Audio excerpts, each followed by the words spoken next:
uh, co-chair, Vice Chair. vice chair, there you go, vice chair. This meeting will be recorded for public record. Meeting is called to order at 5:50 p.m. Begin with our roll call. Okay, I'll proceed. Chair Jones is absent. Yeah. Oh, he's on his way. Chair Jones is on his way. Okay, well, vice chair, we can either put pause and wait for him. He's where? We're gonna proceed. Would you like to proceed? We're gonna Okay, proceed. okay, well, we will put down for Chair Jones as in transit. Vice Chair Thomas, Here. Commissioner Amarante, Here. Commissioner Velasquez, Here. Commissioner Boliaki, Here.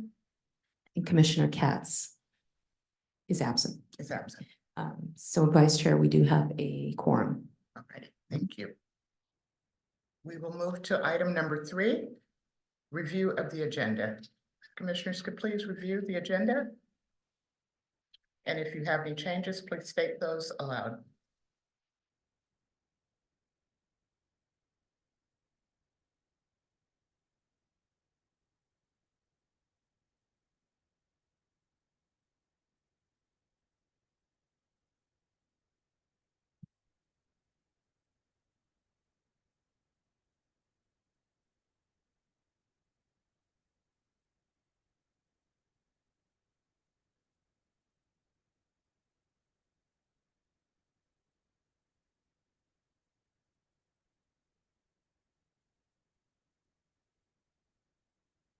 Are there any changes or additions to the agenda? No, we have no changes to the agenda.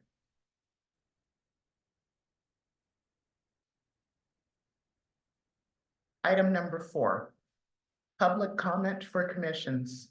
Do we have any members of the public wishing to address the commission on matters within the jurisdiction of the city of Seaside, but not on this agenda? And you may do so during the public comment period for up to 3 minutes. Do we have any members of the public in person? Are we on Zoom this evening?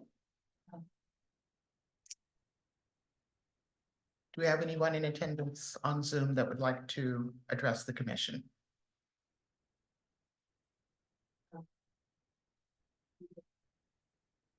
I don't believe we take public comment on via Zoom. It has to be submitted. Okay. All righty, then we have no comments being submitted. Item number 5, approval of the minutes. We will be reviewing minutes from the March 20th, 2024 meeting. So if the commissioners can please review the minutes.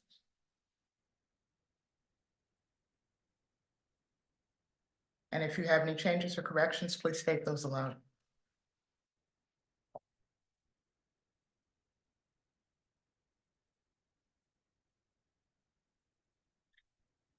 I have one correction on the roll call. My name is misspelled. Ooh.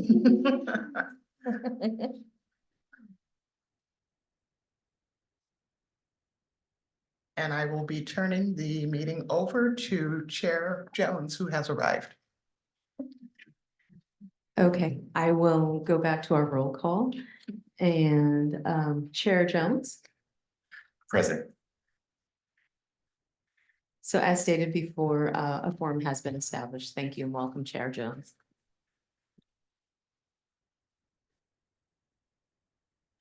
I will make note of the correction to your last name. Where's your lady? Oh. Right.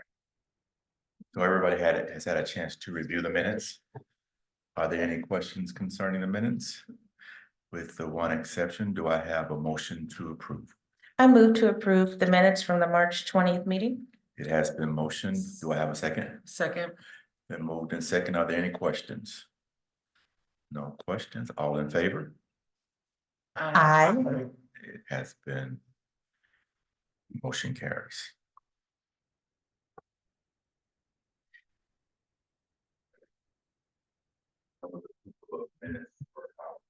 26th meeting? No, March 20th. Am I? It's on here. There you go.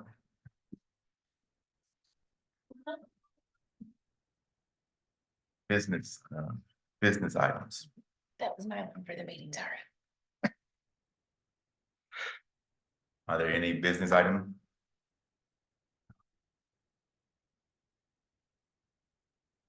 Nothing's listed on the agenda under business items to address. Vice Chair Thomas, did you? Not, Thank you. All right, we'll then go with our reports from our commissioners. And we'll start left to right. Oh, I thought you My were gonna bad. do the city council meeting first, I'm sorry. Say it again. I thought you were doing the city council meeting. We do have items under those reports, Yeah. yes. Report from commissioners. Mhm. Mhm. We've A got and the feedback on letter A. We were there last month. We were there. Yeah, from March 21st, the Thursday meeting last month. Yes. I was there and so was Commissioner Foliaki and we addressed the council and we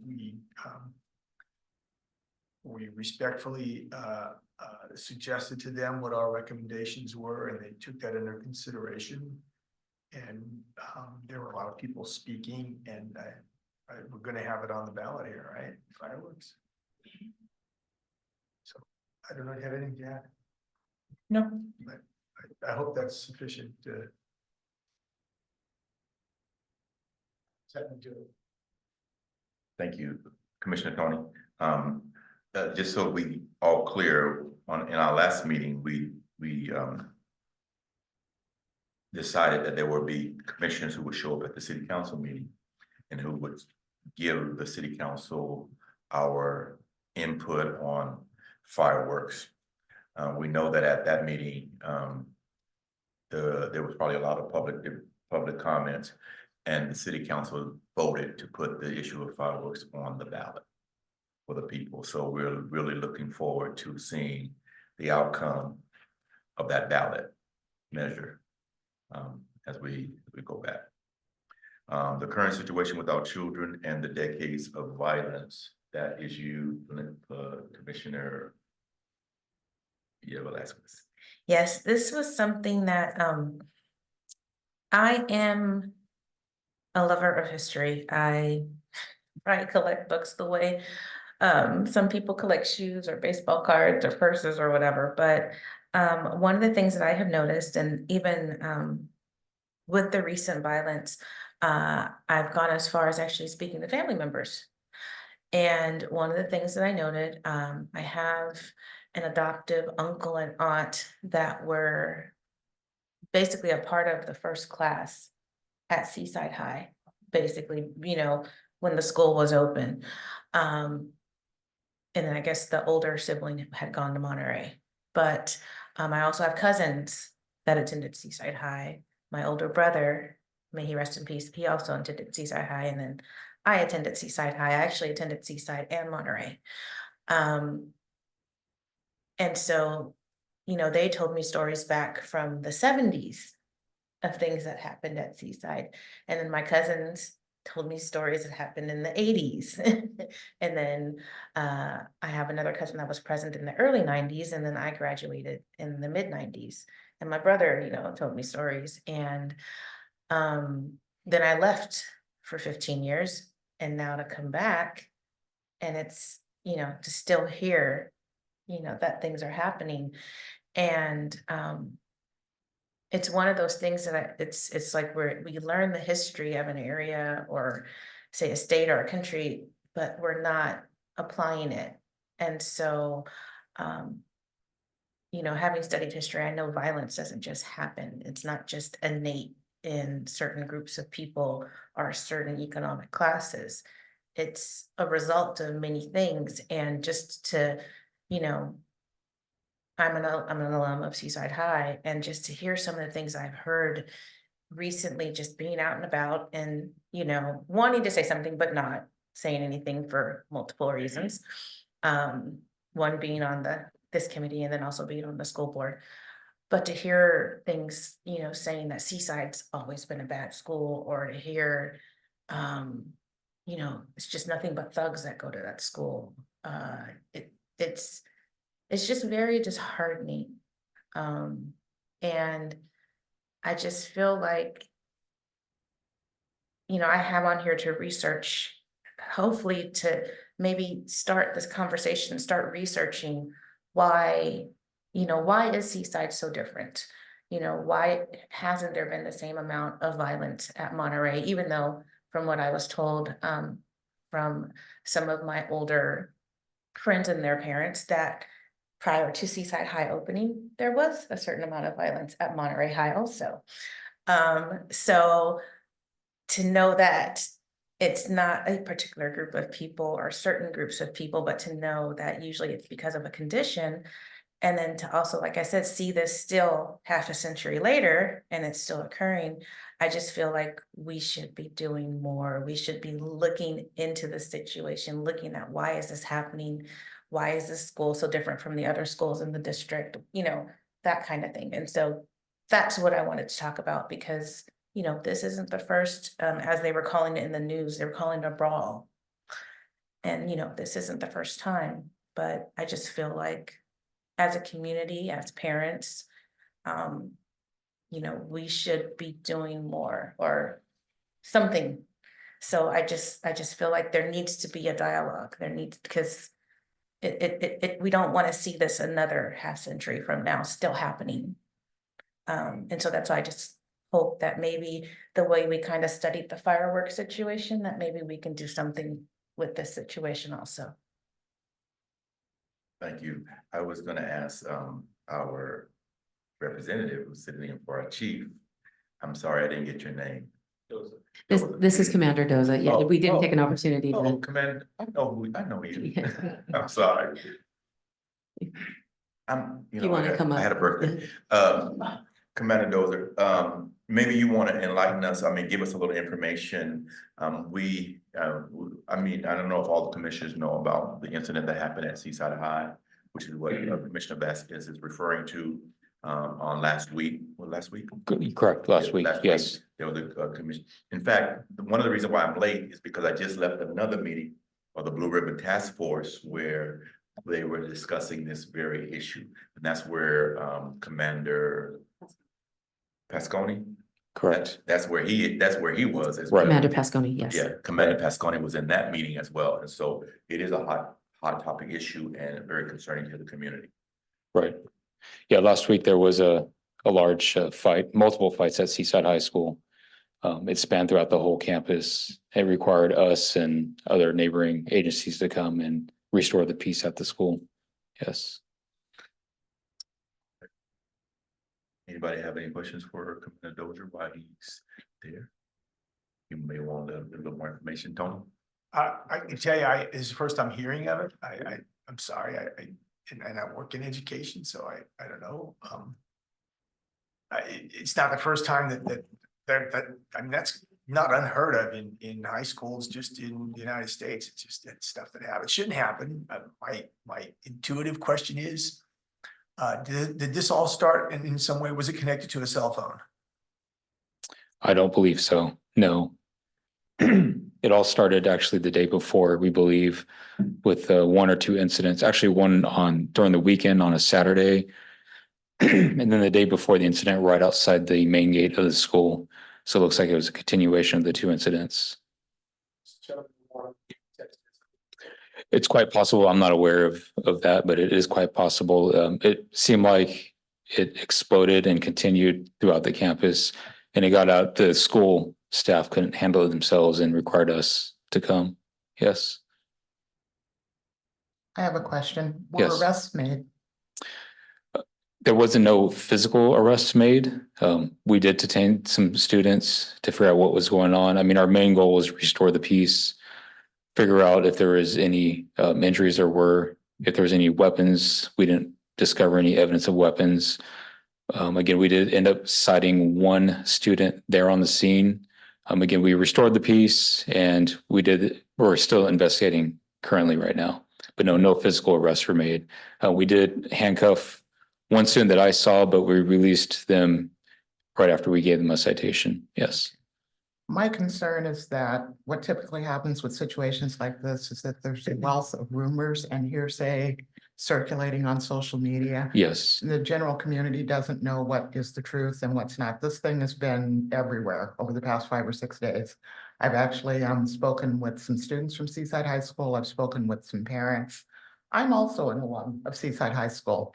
And I'm hesitant to say that this is a Seaside problem. While I was at Seaside High School in the late 70s, we really didn't have these types of problems. Right. There were problems, there are problems at every school. Right. But it seems like when it happens on Seaside, there is a very large glaring spotlight on it, particularly from other cities in the Monterey Peninsula that are wanting to label Seaside much worse than what Seaside is. I don't know what we as a commission can do about that, but I know that we need to do something. It is very disturbing that we allow other residents of the Monterey Peninsula to shine this light on us when everyone has problems. I spent my time as NAACP president in Salinas for months because of problems at Salinas Unified School District. Right. Now, this one particular incident is characterizing Seaside in a very bad light. It's because there's so many rumors out there. You're right. The rumors do spread quickly. This is the second incident where I showed up and within minutes, my cell phone text messages start coming in asking me, I heard somebody got stabbed, shot, and none of that happened. So, and that's within minutes. So word travels fast, Yeah. the rumors start growing, and you're right, there are people from other cities asking those questions. Yeah. Right. And also, I probably should have clarified or added some context. So in regards to saying that, you know, having done my research through my family, kind of like a timeline of things that have happened. So I don't want to definitely say that Seaside is a violent school because, like I said, I'm an alum. But I was saying that kind of to piggyback off of what Co-Chair Thomas or Vice Chair Thomas said, is that when things happen at Seaside, it's like made this like really huge deal. But having been a student in MPUSD that, you know, because of opportunities I had, I got to go to other campuses. Things were happening on those other campuses, or well, things were also happening on other campuses, but they weren't getting the media attention that Right. Seaside would always get. Right. And I feel like that's unfair. Right. But then also being that things have happened at Seaside, I still want to, you know, we need to do something. But Right. yeah, I do want to say that I wasn't saying that things were only happening at Seaside. Having been on campus, like I said, I went to Monterey High too. And I visited other schools, even not in our district, but in Monterey County. And there were things that were definitely happening at those schools, but they might be like a tiny little corner of the Monterey newspaper. I won't say the name, but you know, they might be like a tiny little corner and like the 7th page, whereas like Seaside has a fight and it was like always like the front page. So Right. that also definitely needs to be addressed. Right. No, I agree. I grew up in the city too, and I had friends from other cities and they would not come into the city. It always confused me when I was small. I played baseball, go in other cities, and they wouldn't come over here. It always confused me. Why not? And I would hear those rumors and I had no problem walking around and going to Nations Market and Food Corner Market. It confused me. I didn't understand it. So I understand what you're saying. And I think it's still confused today, but I did hear, I've heard a lot about the incident at Seaside High. Right. I did want to say that I've heard only positive about the police response, the Seaside Police Department response at Seaside High. And so as we, you know, I don't know what us as a commission can do, especially with the negative aspect or of the media. It's just that way. That's the way it is in this community. And so I'm good. It's always a good idea to accentuate the positive. There are a lot of good things that are happening in this community as far as, right? I mean, we have some people that have gone on to become professional athletes. And, you guys know me, I'm a newcomer, but I'm telling you, this is not a bad place to live at all. I think it is. You're absolutely right. However, you've seen that with the, let's just go back to an old subject, the fireworks, just the fireworks, right? Seaside has the same, safe and sane fireworks, but the fireworks that most of our citizens are complaining about are not safe and sane fireworks, right? And then what we hear in our report from even the police department is that what we have is a lot of people from other cities that are coming to Seaside and hiding their illegal fireworks in the midst of our safe and sane fireworks. And so, you have that, you just have that connotation about the city of Seaside. I've been here for over, well, I'm gonna tell you how long I've been here. But I think it's a wonderful place to live. I raised my kids here and everything, so I never had a problem in Seaside. I just love it. I can't help that the particular news outlets always want to show Seaside in a negative light. I think it's a wonderful city. Is it true that it was a response from multiple police agencies that had to come to Seaside High? Because the word was out that every police department on the peninsula had to come respond to this. Yes, the response included Sand City Police Department, Delray Oaks, the university, and I think that was it. Yes, it might have been Marina. I'm trying to remember if Marina responded as well. That's pretty But good. yes, But Yes. that's part of your mutual aid correct, as well. Yes. So if you have a large incident, those are the people who are going to respond anyway. correct. So regardless to, I guess, how large the incident is, Correct. if you call in mutual aid, then these are the departments that's gonna respond. Correct. And then remember, from our point of view is we were aware of the incident during the weekend and the incident in front of the main gate. And there was a contact made earlier that day at the main gate. We were concerned of possible weapons. We want to prevent anything to escalate. Our thought process was get as many of us there quickly to stop, restore the peace, get everybody that possibly might have weapons to leave immediately. That's our thought process. So our thought process is not to be reactive, but be proactive to stop everything then and now. You know what I mean? So that's why we had a big response. Our goal was to restore the peace immediately. Yes, and that's what we did. Because the first part of restoring the peace is the shore force. Correct. And Yes, so we- not physical force, but just yes, exactly. Yes, The show correct. of Like force, we're here. just to show Yes. that we're present. Right. Right. Those of you causing problems, please just run away right now. And yes, exactly. Right. I Yes. had a question. I heard a report that, I guess subsequent, not that day, maybe the day after, I don't know, maybe it was 2 days later, that you all did find, you stopped someone from a group from going along the campus and later found weapons. The next day, correct. We What's the next recovered 2 firearms. Yes, correct. So Yes. you are very active and proactive Correct. Yes, in that. yes. Being that from what it's being reported in media, that there was such a large number, I guess, of children involved. What do we have here locally in regards to programs? I don't know why the word is leaving me right now. Youth programs. Yes. Yes.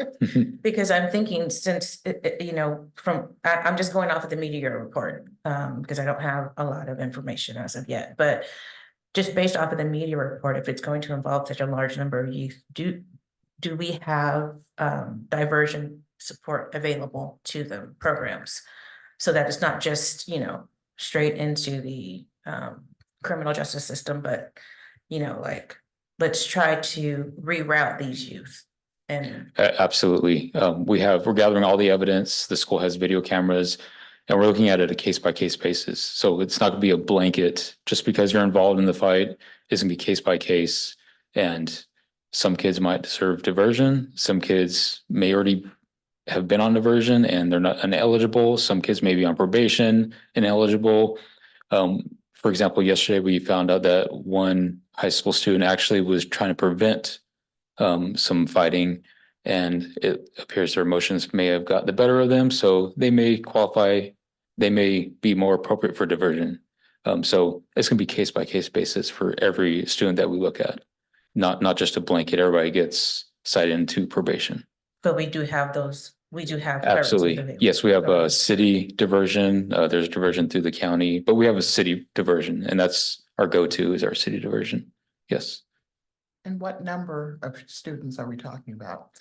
The last number I heard, or I am aware of, is about 34, but we still have to go through all the video. We still have to go through all the evidence, but Okay. about 34 currently that I'm aware of. Yes. There is a YouTube video circulating right now that I believe was taken by a student. That's one of the things that has people in an uproar right now. I don't know if it's been doctored or whatever, but it's being sent by emails to different people, and it's causing an absolute nightmare within the community. If it's the pretty violent one, yes. Yeah, I know which one you're talking about. Yes. All right. So the task force that I just left, they dealt with this extensively. And they had all of the different agency there for prevention Right. and for mental health services and child protective services. So they had all of the agencies there at the Blue Ribbon Task Force and at the Odemeyer Center. And they meet every third Wednesday like we do. And so if you want a day full of meetings, you can go to that before you come here. Right. And get stuck in seaside traffic like I did. So, but the Blue Ribbon Task Force is for prevention of youth violence as well. And as you know, the city of Seaside has the Seaside place over by the Odemeyer Center that run by Teddy Black and different ones. And so they are highly involved in this as well. So they have taken a very high active in it. And they even had a whole bunch of kids come in and speak. So the kids some kids, I don't think any of them was involved, but they were close connected to some of the kids that were involved. It's good.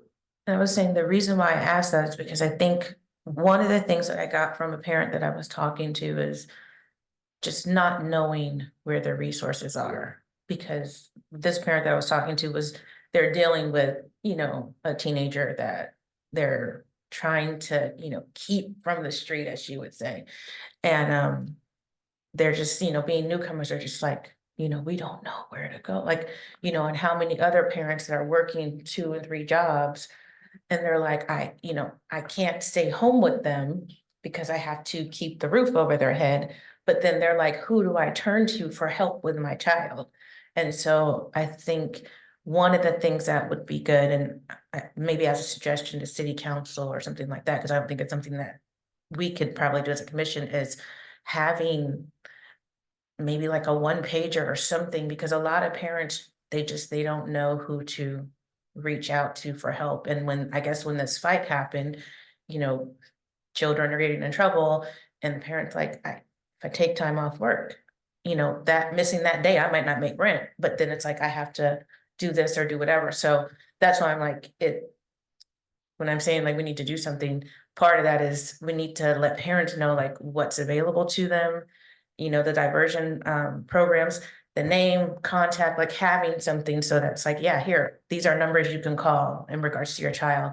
And then I actually found out from a former friend of mine that now lives in Kentucky or somewhere, but she is actually a former child protective services person. So like when they would have a child that would have to be taken out of a home, she was the one that went and had to take that child, And she was saying one of the things that a lot of people don't know, she was like, is as much as we have to do that, she was like, we actually had money to actually help parents. So she was talking about how there were times where Child Protective Services or whoever they went through, they would purchase items like a washer and dryer because a student was being reported at their school or whatever, because she was up in near Sacramento, being reported that their clothes were dirty or, hygiene or whatever. And so the mom was like, oh, I'm doing the best I can. I'm hand washing clothes or whatever.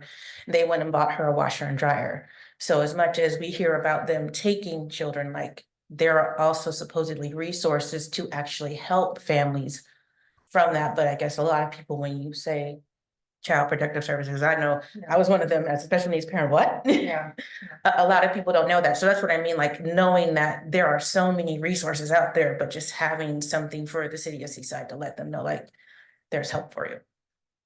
I basically came away with two comments from the student that I spoke to and the parent. The student said that he believes this incident took place because of a general lack of communication between the Black and the brown students at Seaside High School. He said that there is an activity that happens every Wednesday called Wellness Wednesdays, which brings the students together. And he feels that if they did more things like that, it would help for students to get out their anger or their issues with each other. So he wishes they would do more things like that. The parent that I spoke to feels that the faculty is being overwhelmed because of class sizes. Now, maybe you can speak to this, that classes are over 30 kids per classroom, and that the teachers are getting overwhelmed with too many kids. Can't speak to it exactly. But based on teacher contracts and negotiations last year, because I've only been on the board. I just had my first anniversary. But basically, when it comes to the number of students in a classroom, that's all negotiated in regards to the teacher contract for that school year or however long the contract is. So depending upon the subject, there could be a larger number in certain classes than others, but it's something that is negotiated. So yeah. Thank you. I was just gonna say, Commander Dozier, you don't have to stand there. Okay, I don't know if you had questions or not. Thank you. We're just, you're just, I'm sorry. At the task force meeting, there was a lot of different ones, and many of them I have never heard of. The different groups and organizations, and even some of the people I know who are running these groups, I didn't know they were running them. And so there is no, and I think that's one of the things that I can take back to the task force meeting to ask them, can we develop a listing, of these things, and how do we get that out to our community? And I think that would be very helpful for parents, especially because even at the task force meeting, they were discussing how parents are working 2 and 3 jobs, and everybody knows how expensive it is to live here on the Monterey Peninsula. And so the task force meeting had a lot of great things. Commander Pasconi, right? I'm sure he's right there, so he got a lot of good information. Were there a lot of members of the public at the task force, or just? It was full, so we were in one of the rooms at the Old Mine Center, and it's. Oh, go ahead. No, I was gonna say, and see, Pasconi was there, superintendent of the PK. schools, PK was there, and Dr. Luss was there as a member of the board. They have a number of other, organizations and then, just regular citizens there as well. My only question with that is because I wanted to go to that city council meeting, but I was dead to the world that day. So I watched it live on online. But that was one of the things that came up too, is some of those organizations are funded from fireworks. And so one of the things that talking to some of the organizations that I know of is it's a funding issue, that they want to help more children, but funding decides capacity. Absolutely. And so that's one of the issues that a lot of them are running into, is the funding. And I remember there was one particular gentleman that stuck, and I mean, I basically talked to him every Monday. So he was saying we sell the fireworks. It's, a big source of our funding. So that's another thing that, I kind of worry about, if, we receive a certain vote in November regarding fireworks, it's a lot of these same organizations that are helping our children concerning this issue might lose funding, and then it's like, where do we find them other sources? So yeah, funding is a big, from the three that I've spoken to, funding is a big issue. And So that's another thing we have to figure. I can tell you that the superintendent was given a number of suggestions on today. So I believe he's gonna go back and probably look into what they can do. Maybe this is a way to tie two issues together. It's a shame that we're gonna lose funding for the kids, right? Because the future of Seaside is in school today. But I don't understand it, and it doesn't seem like an insurmountable problem. Could the local cities on the peninsula, Seaside, Monterey, Delray Oaks, Pacific Grove, could they work together to have like a community fireworks show? I mean, we're all Americans here. It's the 4th of July. It's summertime. There's tourists. You could. You can't shoot fireworks over the National Marine Sanctuary. Everybody gets that, but you can have drone shows. And that was one of the things that we suggested last month too, when we were speaking. So maybe that's a focus that we could, maybe that's an avenue we could, I'd be happy to volunteer for whatever, to see that, to explore that, because, that's community, right? People working together to solve problems. I agree. So I don't know if we can tie it together now that the issue has been sent to the city council and the city council has placed it on the ballot. Yeah, of course. I think we have to wait and see what the vote says in November. Okay.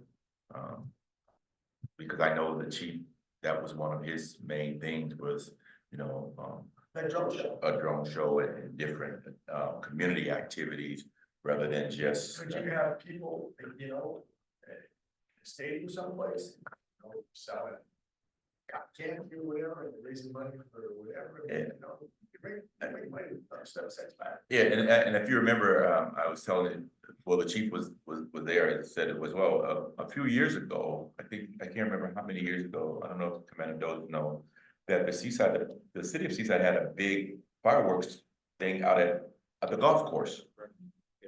Where they had, they were different booths selling different stuff, and they had a fireworks show. I don't know what, but maybe, I don't know what year that was.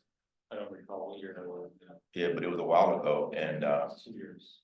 yeah, 2 years, they did it for 2 years, and it was very successful. I thought it was very successful, but and I'm not accounting for the city. So I thought it was very successful, but it's one of the things that the chief as well wanted to put forth. So I think now we have to wait until the vote and see what happens. Okay, all right. So any other discussion on the current situation with our children? And you didn't have it, no? You was there? Okay. All right. Okay, good. Yes. So this is separate. This isn't a part of that anymore. I had a request. Well, I was asking, did you just say? Because I thought you were saying that. Oh, I'm so sorry. No, please go ahead. So this would be a separate request. I'm so sorry. It was a request actually from a community member.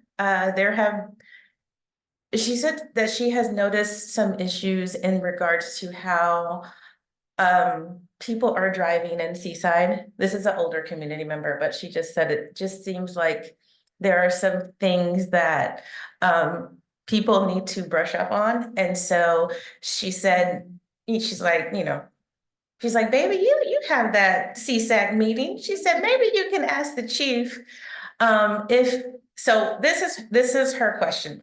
She wants to know if on the social media website for, I don't know if it's the city of Seaside or the police department.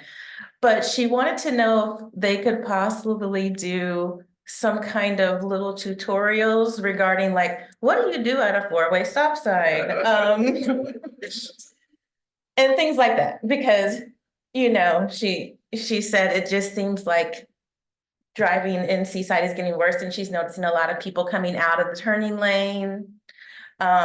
Even now with that Fremont has been fixed going onto the freeway, there's still people now coming out of that turning lane and going straight. And so she just basically was like, can you ask them if they can maybe start doing some stuff online and talk to people about how they're driving? And I said, well, I will bring it up in the meeting. And that's all I can do. So that was a request from one of our elders in the community. Well, we like that input because we have done a couple videos, some PRA videos, and one was for traffic safety. So we like that input because we want to do more of those videos, and we want that type of input. What kind of videos and information do we want to put out there? So definitely, we're actually talking about that during one of our meetings, like people to remind them like what to do at four-way stop signs, changing lanes, when there's a fire truck behind you with lights and sirens, things like that. So we'll definitely put that on our list for our future videos. Yes, thank you. Hey, Commander, what about, I hate to bring it up, but what about speed bumps? I mean, do you need an act of the city council to get speed bumps installed on certain streets if people thought that was a good idea? I think that can actually go through the TAC. Yes. Right. Speed bumps,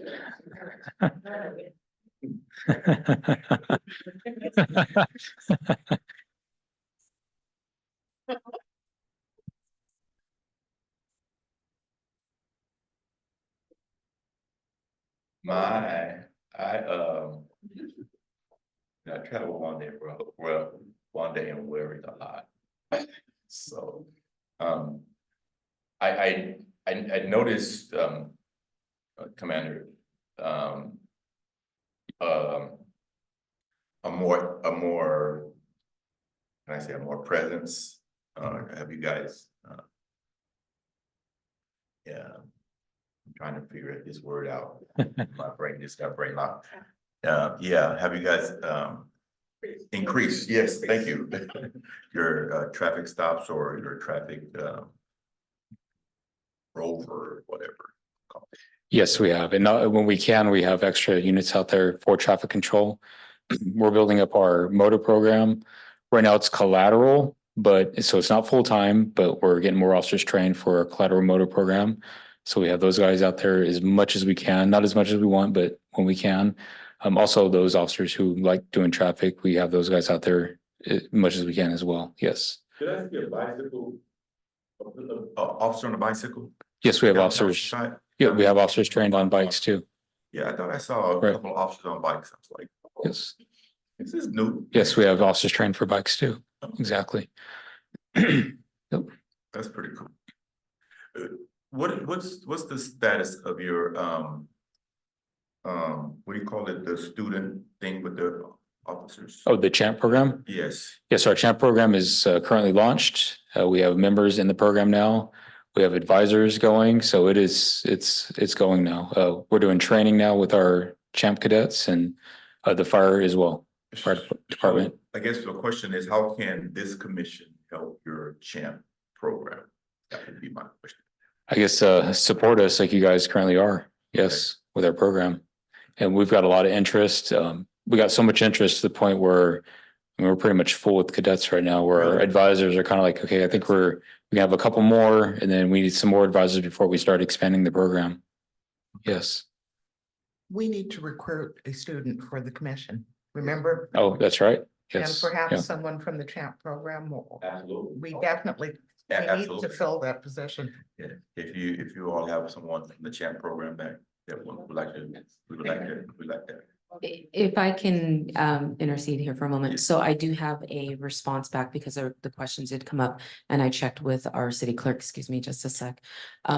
Terms are 3 years for commissioners on the board or on our commission. However, currently there is a freeze on filling those positions for the commission. So although it would be nice to have someone come in Currently, they are going through an audit of all commissions and hence the reason for the freeze. So until that is, that's concluded, I believe that the freeze is gonna stay in place. So I'm hoping that that answers that question, especially with the change in leadership within the city right now. With the changes in those that are employed, we want to make sure that we realize that this kind of has been put on a hiatus until that gets rectified. Okay. We can definitely talk about They it can, with, they can still come, voluntarily. Right. Yes.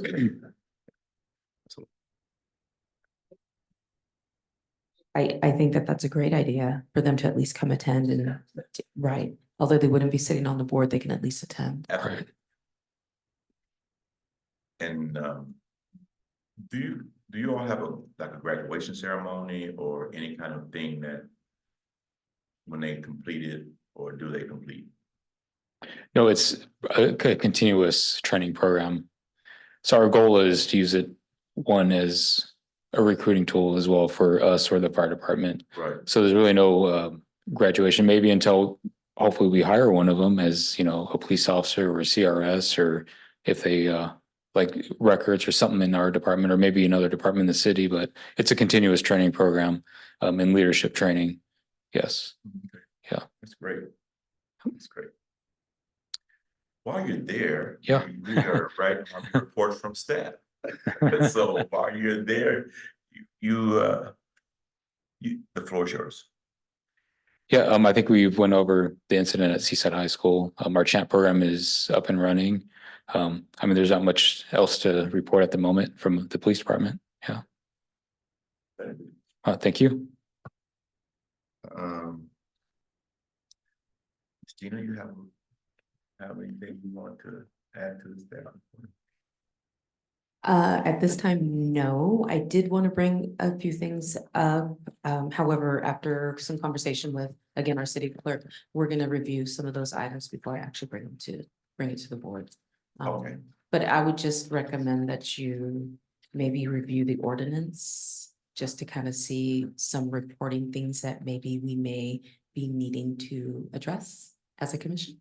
So that's just my suggestion to review it. Do all the commissioners have a copy of the ordinance that establishes commission? Do you or do you not? You should, but if you find that it's hard to locate, I would be happy to email it out to you again. Just to kind of, I'm just throwing it out there. So if we could review that by our next meeting and come prepared to talk on it. And if you review it and find anything that we probably need to discuss or to prepare for, then we can do that as well. All right. I know.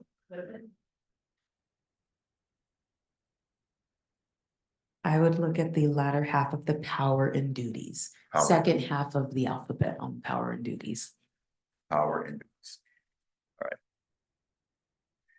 All right. Commissioner. Yeah. That's it. Oh. Oh, okay. So any commissioners have any reports? No commissioner reports? Then can we get a motion to adjourn? I make a motion to adjourn. I'll second. It's been a little bit second that we adjourn. All in favor? Aye. We are adjourned.